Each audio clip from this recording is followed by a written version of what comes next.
Hey guys, Angry Monkey here.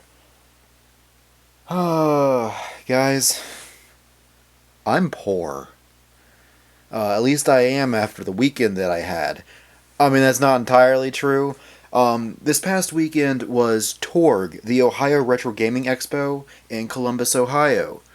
And, yeah, it's a pretty big deal. It's pretty much the biggest convention in the Midwest area.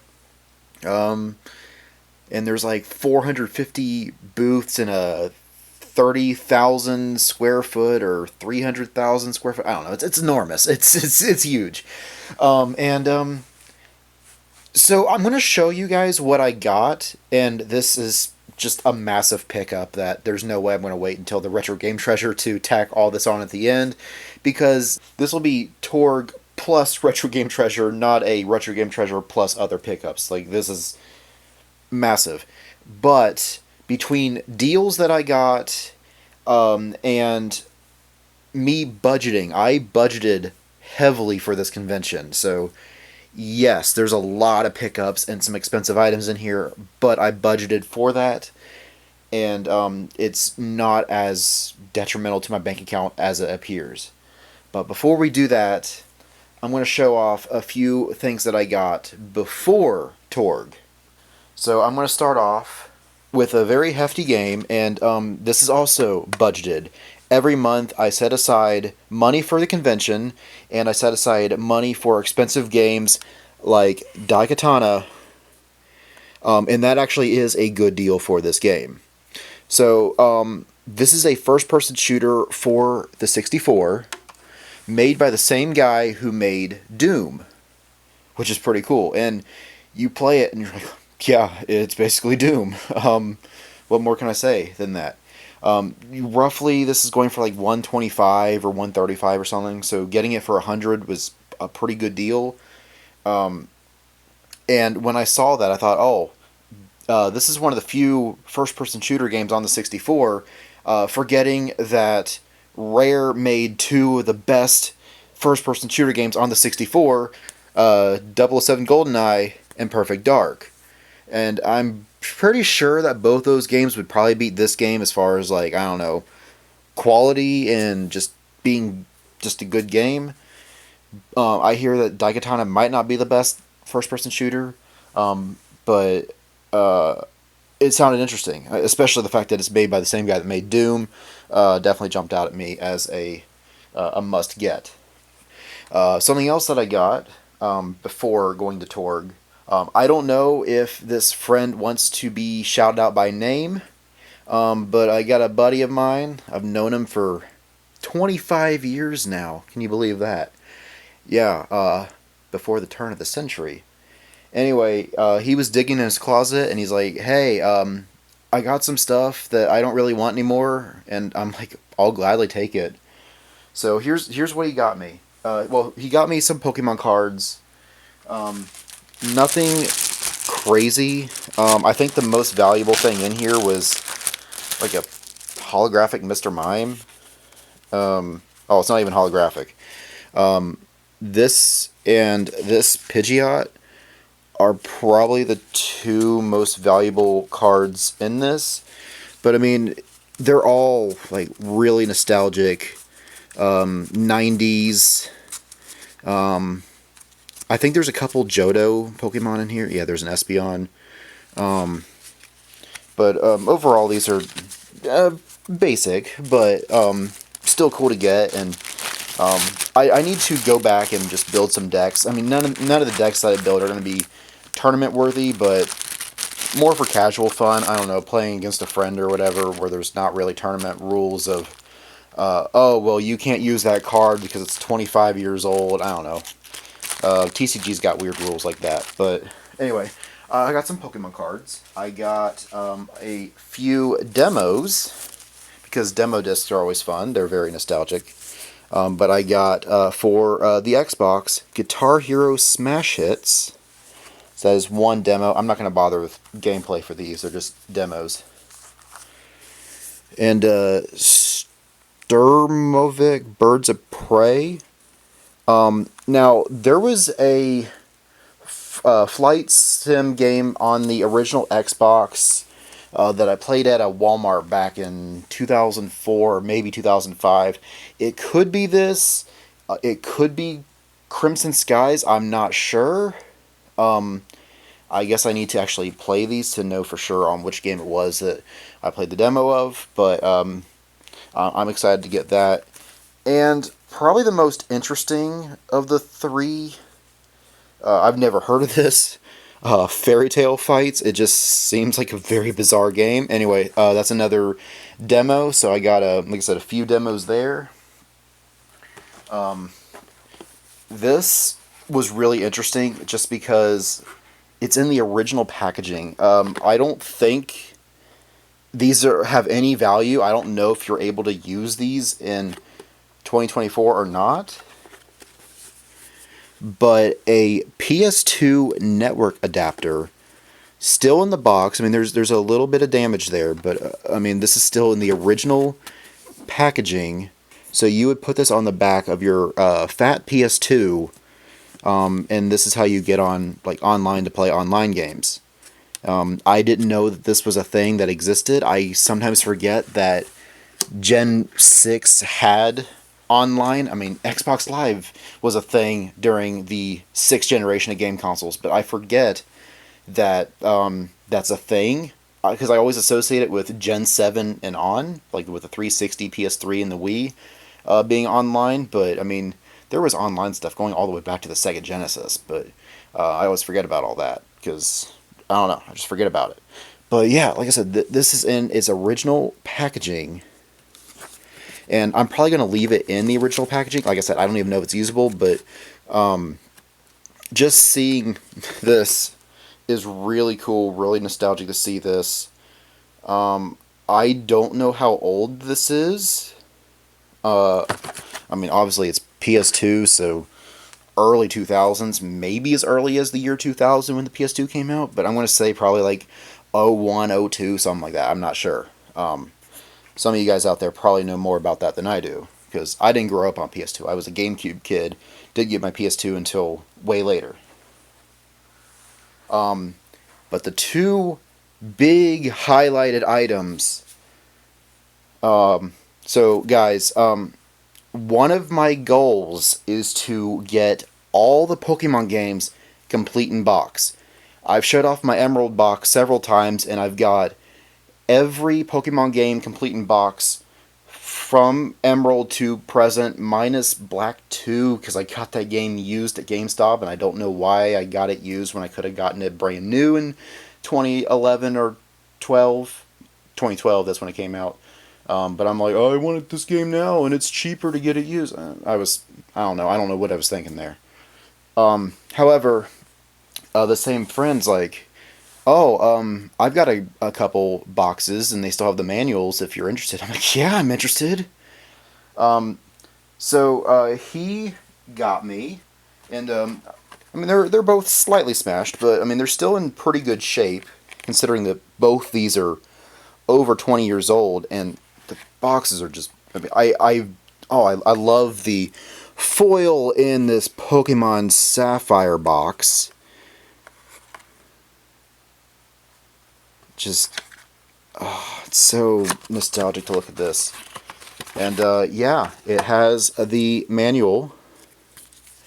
I think I do actually have my Sapphire manual, but I can't remember if it was my Ruby or Sapphire manual that was kind of beat up. That was mostly because of where is it? Where's our best girl? I mostly had this in my pocket for I was obsessed with May as a kid, like severely. This friend would remember that I had the closet of May for a little bit. It's kind of embarrassing, but yeah, so the fact that May was in my Ruby version manual, I carried that manual with me so I can look at her whenever I wanted. Yeah, so anyway, so, and he says that he has Ruby box somewhere, and he'll give it to me or sell it to me if he can find it, which he knows I'm interested. Anyway, I got Sapphire, and I got Fire Red, another beautiful foil box. I haven't seen the Fire Red box or held. I haven't held either of these in my hand since the early 2000s. In fact, I'm not even sure if I got my Sapphire new or used, but I have the manual for it. But I got Fire Red for my birthday in 2004. So I haven't held a Fire Red box since September of '04, over 20 years ago. So having this in my hand, and yep, has the manual. It's in great shape. So that is very exciting to have two of these, two more games complete in box. So he asked, like, oh, I'm like, hey, how much do you want for them? And he's like, what are they worth? And I looked up on Game Eye, and I'm like, yeah, so I think Fire Red is going for like 110 box only, and Sapphire is going for like 130 box only. I might have had those numbers backwards, but it was like one for 110, one for 130.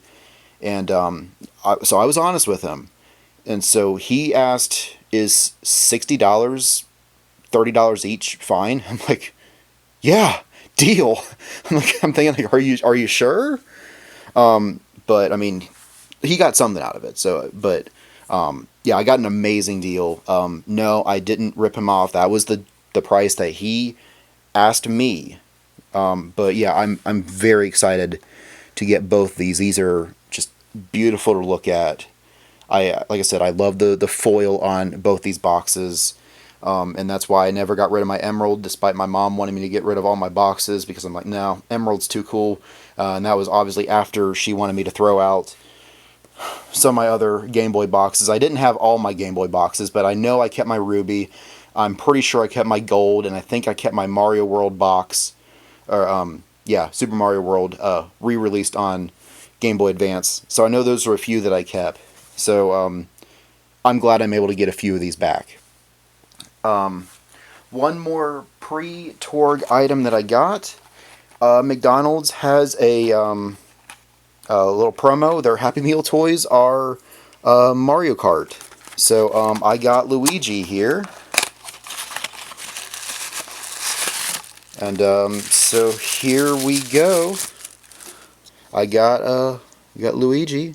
And what's really cool with these toys is you can swap out the bottom here. So here's the zero gravity, and you can swap it out so that way you can have the regular wheels, and they come with stickers.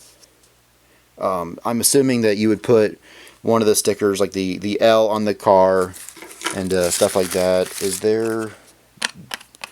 I thought there was like a little thing of directions. Oh, yeah, there we go. Oh, no, that's just advertising what I just showed you there. But yeah, I think the L goes on the front. And I don't know, the two other L's probably go like maybe under him or back here or something. I'm not sure. Yeah, but I thought that was really cool to pick that up, and I'd love to get more. So I'll probably need to go to McDonald's a few more times and see who else I can get, because there's actually a lot in this set here. Here's a complete look at all the characters: Mario, Peach, Luigi, Toadette, Donkey Kong, Gold Mario, Toad, Yoshi, Bowser, and the Rose Gold Peach. So yeah, so this is just the beginning of the stuff that I got.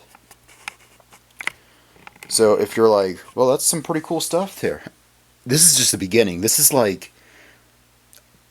a third, a fourth, I don't know. Crazy stuff coming up. So stay tuned. I got this battery's about to die, so I got to swap that out. But yeah. So the first thing, I unfortunately don't have it on me. I handed it to my cousin for safekeeping during the convention, and I won't see her until Friday, and I want to upload this in the next couple days. But I met Steve Downes, the voice actor of Master Chief in all the Halo games. They had a lot of the Halo voice actors there. And I would have stuck around for Cortana's line as well, who also voices Zoe in Left 4 Dead. However, Steve Downs' line was like an hour and a half to get through, so by the time I got done with him, I was kind of done with autograph lines. So pretty much all I'm showing here is a picture of me standing next to him, and he's holding the Halo game that he autographed. I was going to show off the autograph itself, but unfortunately I can't do that. But anyway, I met him. Very cool guy, and he says that he's been trying to get in this area for a while now to meet fans, and he's going to be in, it was either Louisville or Lexington, Kentucky. He's hoping to get into that pretty soon. So viewers, if you're in that area, be on the lookout. You might be able to meet the legendary Master Chief, Steve Downs yourself. Like I said, he's a really cool guy, really friendly, and it was so cool to meet him. And who knows, maybe someday I'll be able to meet the other actors as well. But I'm thinking, like, I've been here for an hour and a half, and I haven't even began shopping yet. And I started to get a little bit of anxiety of, I got a lot of places to go through, so many booths. Like I said, there was like 450 booths here. So, yeah, usually I go through a good chunk of the booths before I start buying things, or even all the way through before I start buying things.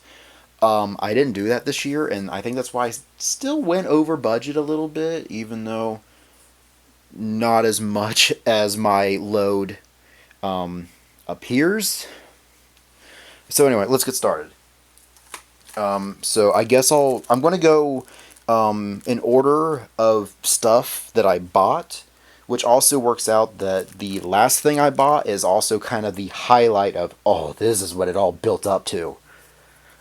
Anyway, I got, this is my only Switch game and pretty much my only current gen thing that I got, because when I go to these things, I want to get things that are old that you can't get at GameStop, although this is probably hard to find at GameStop. But the Neo Geo Pocket Color Select Volume 2, there's some gameplay up there showing all the games that you can play on this, but like Battle Paradise and Mega Man Battle and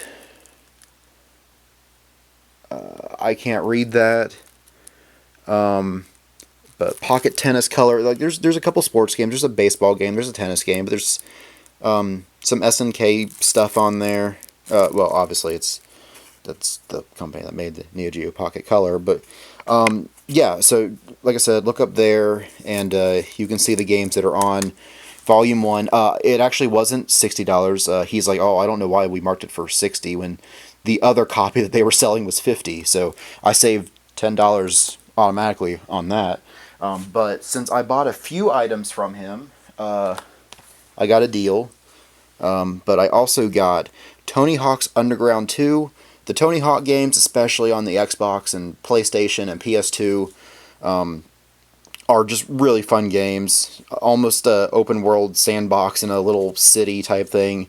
Those games are always fun, and it is complete.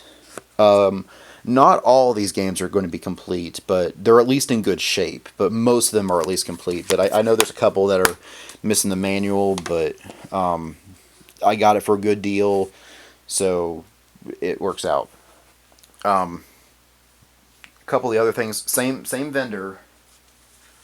It's not in the best shape, and it doesn't have the poster, unfortunately.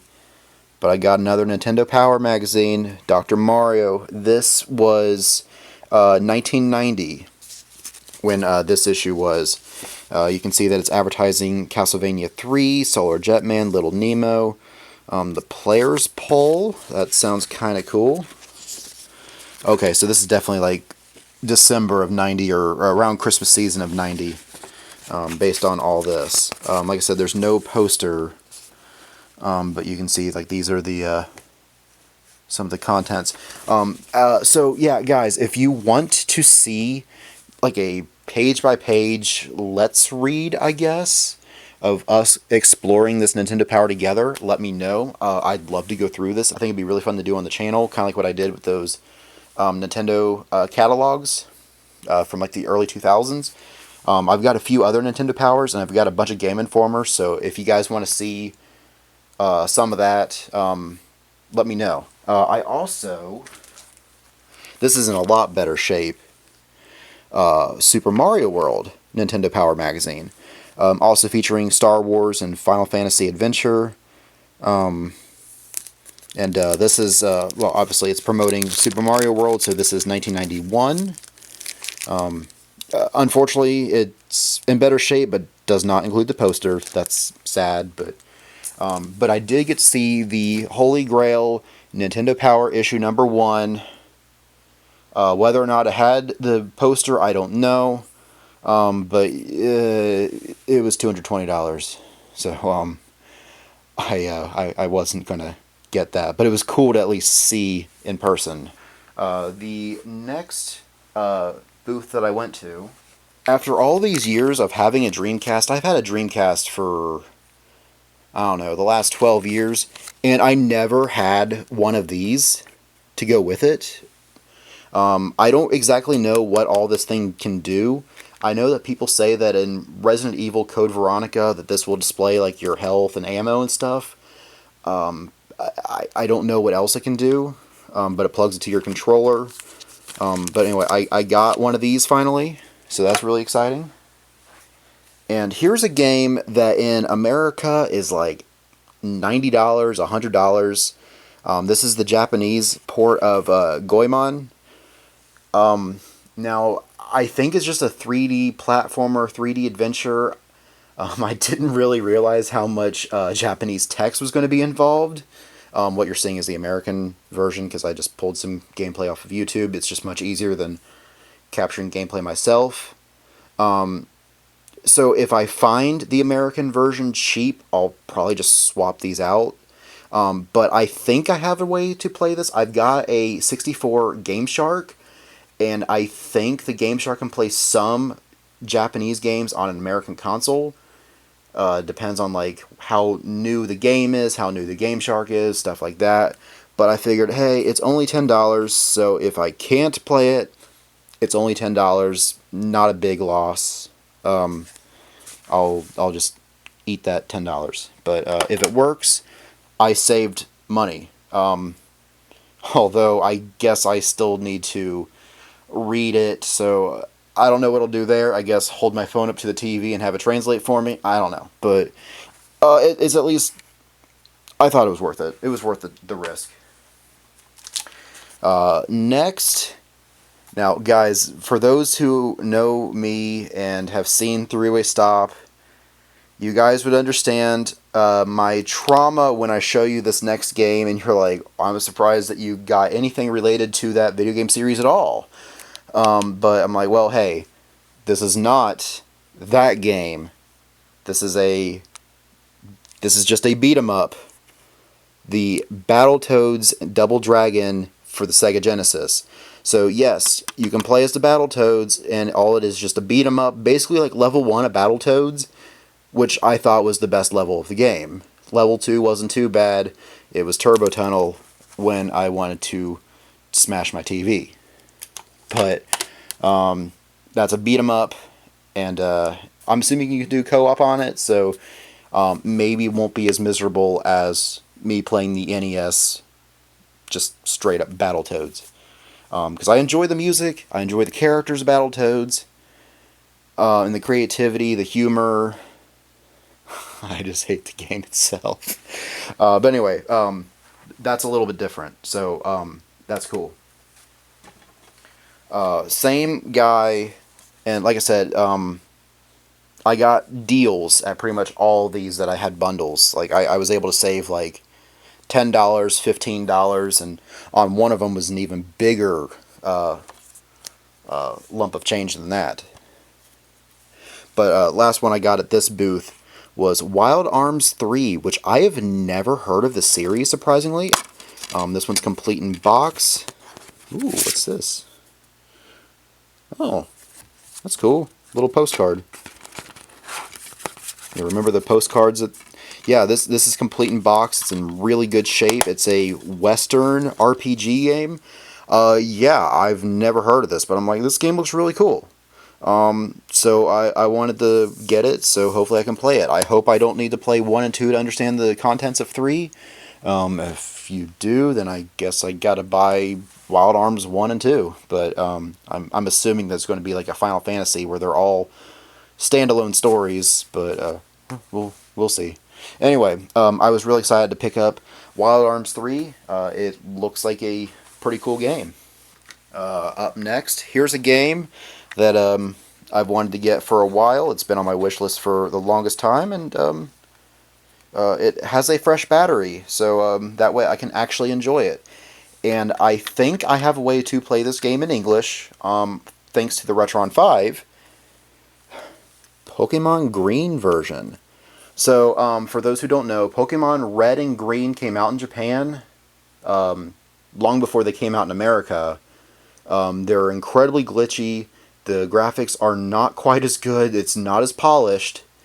And then they refined Red and Green in Japan to then make Red and Blue version.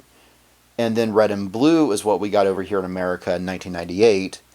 And then they polished up Red and Blue even more, got rid of a lot more of the glitches with Pokemon Yellow version, which we got over here as well. That's obviously the one we have our boy Pikachu on the front. But yeah, Green version was never released in America, and that's why in 2004 we had Fire Red and Leaf Green, not Fire Red and Water Blue or whatever. Because I always was confused by that when I was a kid. I'm like, well, why is it Red and Green, not Red and Blue? That's why it's a reference to the original Red and Green. But now I have a way to play Pokemon Green legitimately. And like I said, I'm pretty sure I have an English patch so I can play the game in English, which is really exciting. Some of the sprites are different, which is kind of cool. Some sprites actually look better than Red and Blue. A lot of them don't. And Red and Blue had some really ugly sprites. I'm looking at you, Golbat. Another booth. Actually, I think this might have been before these second and third ones, but I forgot the order for a minute. But I got Castlevania Lords of Shadow. Now, I picked up the second one, but this is the first one in the Lords of Shadow duology, I guess. So, I've been looking for that one for a while. This was on my wish list, so I was excited to get that. Okay, I panicked. I'm like, where are the games? There are the games. Yeah, this one's complete.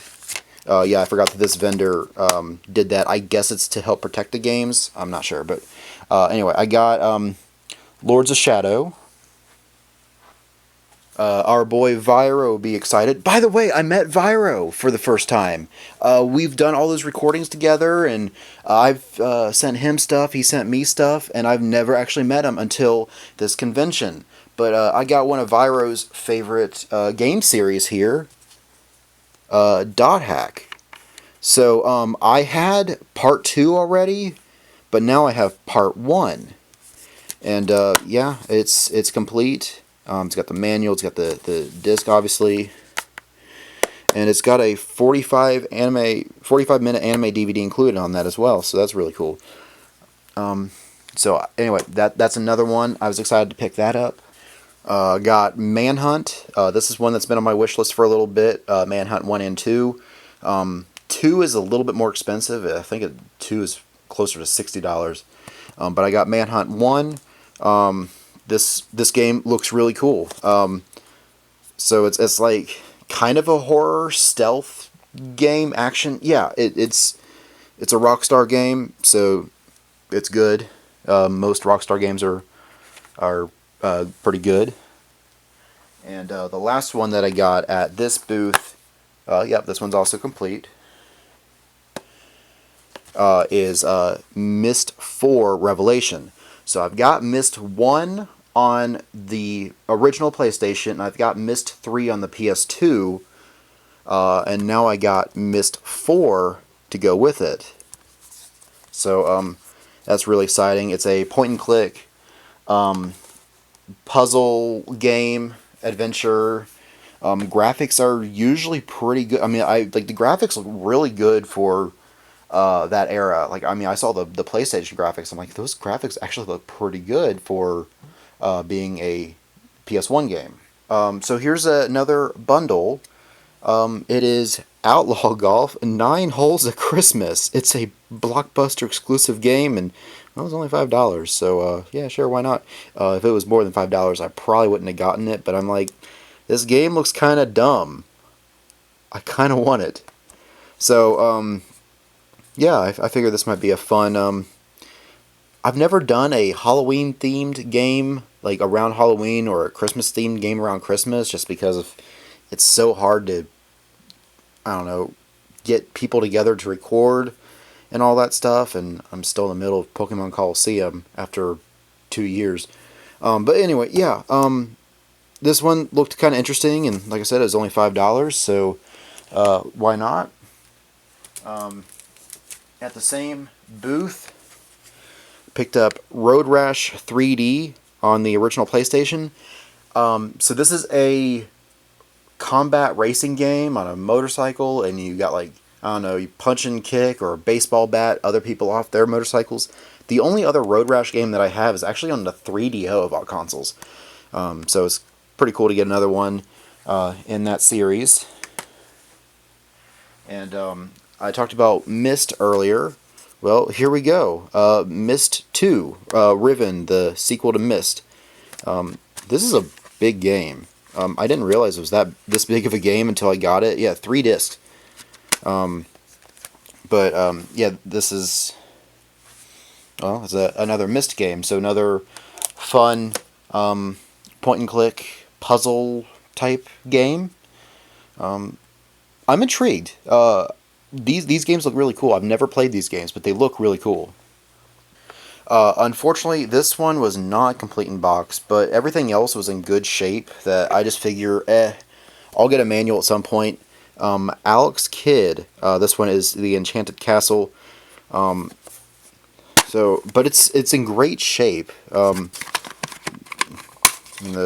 cartridge is in really good shape. Alex Kidd was basically Sega's mascot before Sonic the Hedgehog. I know he has a couple games on the Master System as well. I'm surprised they didn't really do any more with him. I mean, obviously we have Sonic, and he's more iconic than Alex Kidd, but that's probably just because Sonic is still a thing and Alex Kidd pretty much isn't. But I wonder why they didn't do more Alex Kidd games. But yeah, it's a fun platformer game.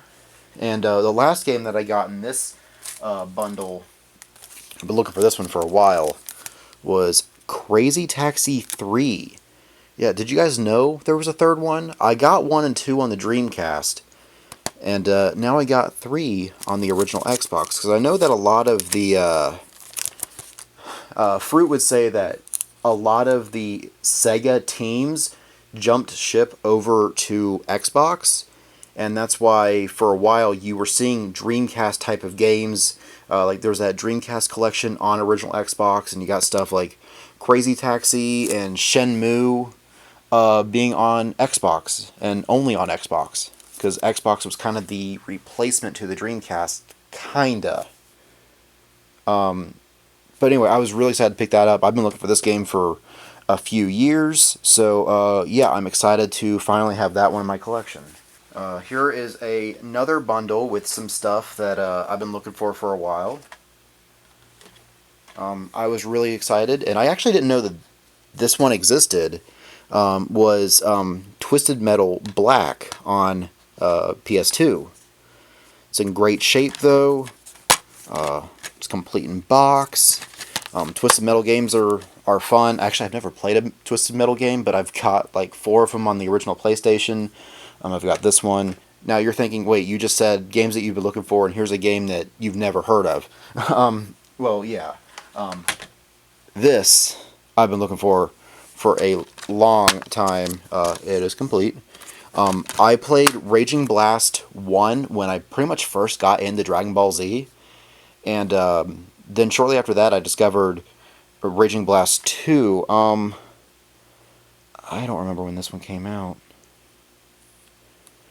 But what I remember is when I looked at this, I'm thinking like, okay, well, obviously I know who these guys are. I didn't know who any of these guys were. That's because I hadn't seen any of the movies yet. A lot of these are movie-based villains, so I don't know if it's only going to focus on the Dragon Ball movies or if it's going to be basically Raging Blast plus the movies, because the only movie that was featured in Raging Blast 1 was Broly, because it's Broly. So yeah, I'm kind of intrigued on what Raging Blast 2 is like. Maybe we can play through 1 and then 2 at some point on the channel. Yeah, I don't know. So here's a funny story with this one. I'm like, oh, cool, RPG Maker. And it's in great shape. Complete in box. And then I realized, hey, wait a minute. Do I already have this game? And I started to panic because I already bought it. So, like, I can't really take it back. And then I checked my notes. Okay, good. It was RPG Maker 2 that I have. So this is not a duplicate, but I did freak out for a little bit after I bought it. Oh no, did I make a mistake? Yeah, don't panic when you see this price tag. I got such a good deal that I got this game for free when I bought this, and this. This is an original Game & Watch from 1982 featuring Donkey Kong Jr. I love the color on this. It is in great shape. I mean, there's a couple like small scratches down here, but I mean, this is in amazing shape. I can't confirm that it works because there's no batteries, but yeah, this is really cool. A really cool piece of history. This is my first real Game & Watch. If you don't count the Mario and Zelda ones that came out a few years ago, this is my first like actual Game & Watch, and it really stood out to me because I mean the colors on it and the fact that it is Donkey Kong, so it is like a Nintendo thing. I mean, I probably would have picked up any Game & Watch, but the fact that it's in great shape and has a Nintendo title tied to it, like Donkey Kong, really appealed to me. I probably would have also been equally interested in any of those that actually have the Mr. Game & Watch character, like the Octopus game or the Fire Escape one. Some of those where you see those featured in Smash Brothers or is one of Game & Watch's moves or whatever, I would have also been interested in any of those as well. And I probably will pick some of those up too if I find them and find them in good shape and a good price. But yeah, I basically got Dragon Ball Raging Blast 2 for free with that bundle. So that was really good. I got a funny story with The Suffering. This is also complete. And by this time, I had wandered through most of the convention. So my feet are hurting, my back is hurting, I'm exhausted. I've been walking for like 5 hours, 6 hours straight. So by the time I got to this guy, and I'm like, $8? That's a really good deal. And then I'm like, oh wait, no, it's $30. And then when I go and pay for it, I give the guy $8, and he's like, I'm like, right, yeah, I'm sorry. And my friend next to me, he's like, you knew it was $30. I know. That was just me being dumb because of this price here, the $7.95 from Game Exchange.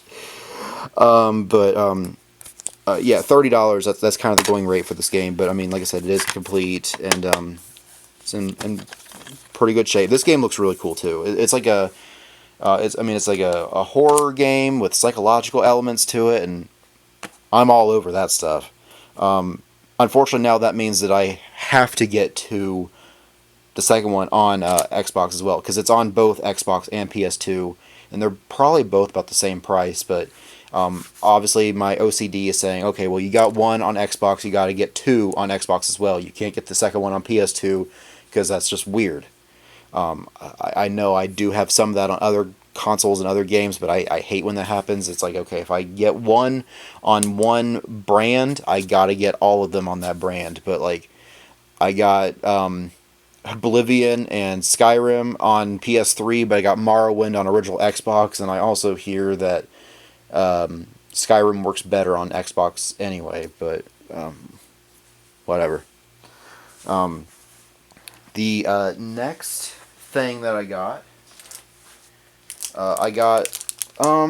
I saved, I got a decent deal, not a crazy deal, because these games are a little overpriced, but I got a deal to make it still, like, almost breaking even and not overpaying.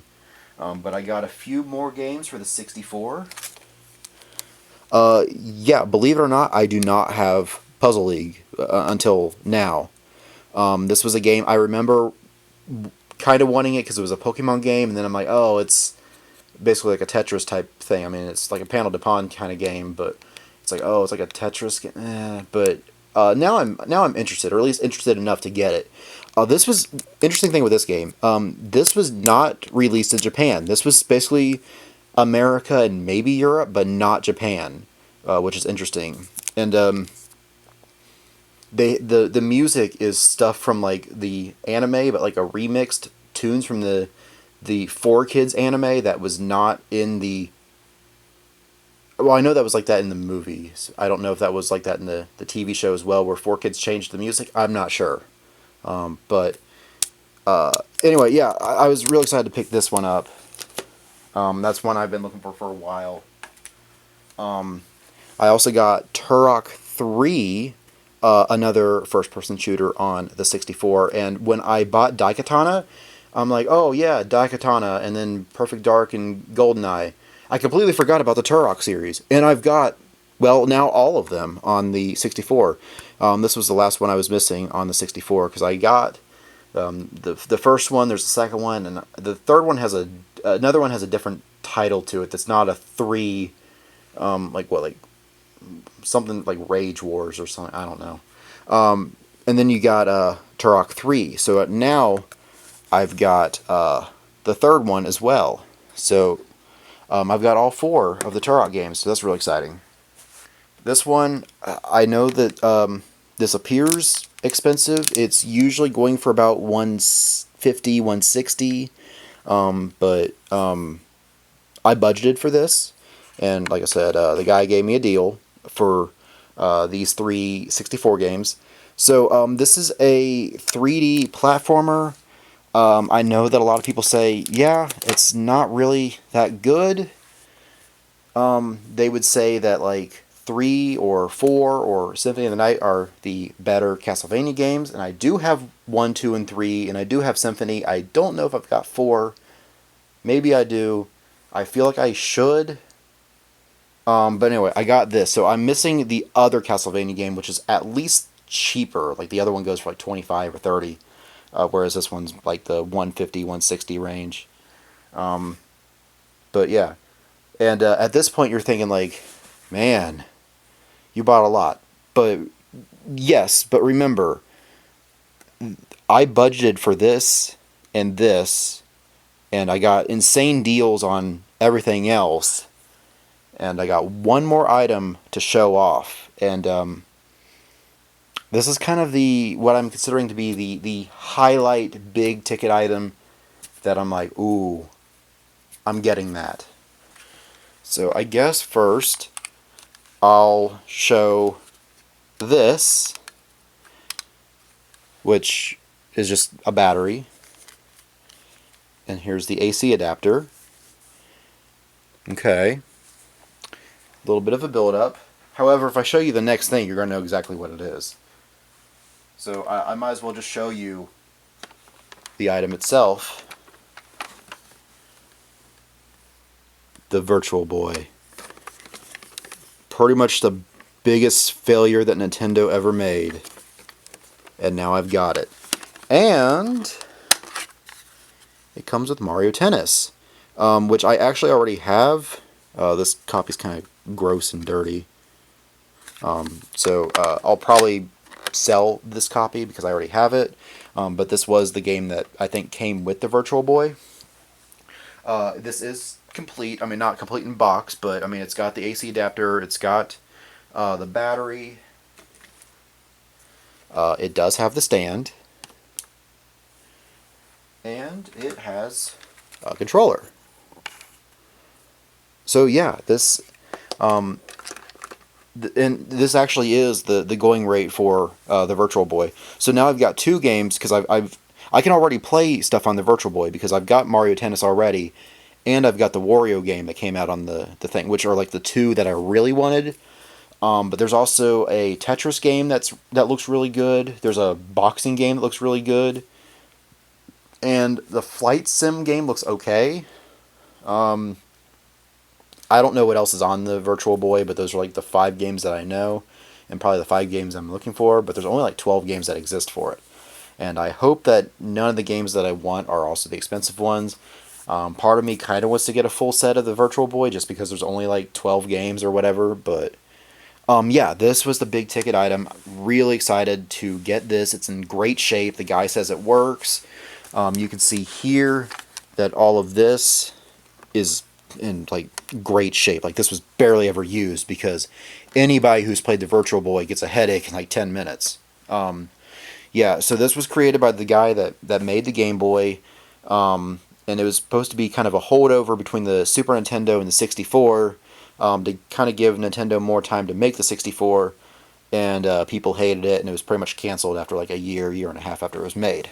But yeah, I'm really excited to add this to the collection, and I just gotta find a place to put it. I don't know where that would be. I'll figure it out. I don't know where I'm going to put any of this stuff. But anyway, yeah, this is what I got from TORG. Some pretty cool stuff, if I say so myself.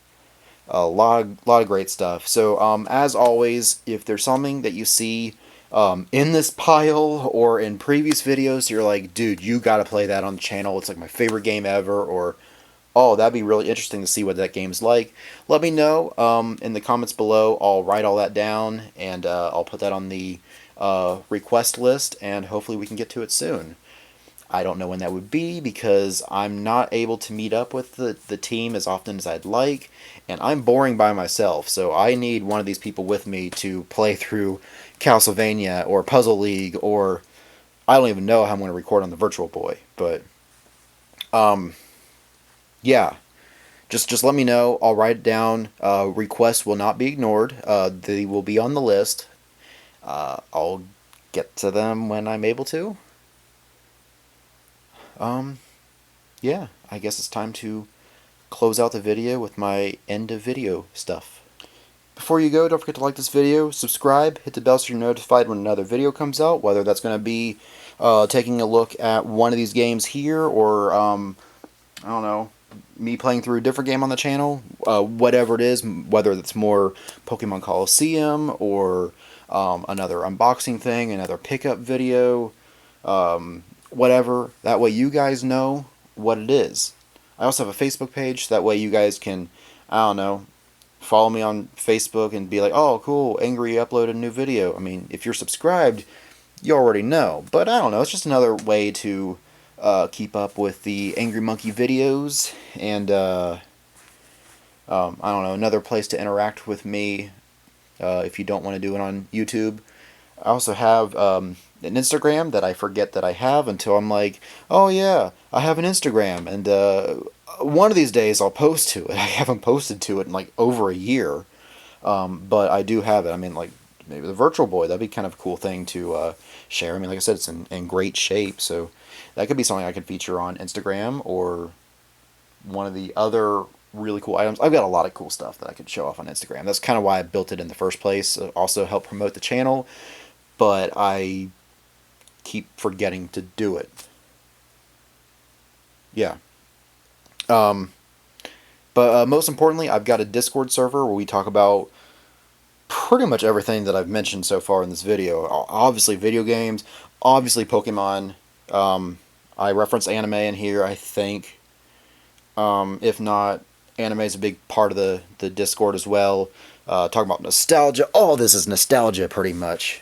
And yeah, a lot of great stuff on Discord. So if any of that interests you, just say, I want to join your Discord, and I'll send you a link, and yeah, we could talk about, like I said, everything that we brought up in this video. Video games, anime, Pokemon, nostalgia, memes, lots of great stuff. So yeah, Uh, we'd love to have you in this community of nerds where we have fun, hang out, nerd out. Yeah, it's a good time. But I guess I'll end this video here. Yeah, this was a long video. A lot of cool stuff. So, yeah, thank you guys for watching. Hope you enjoy the rest of your day.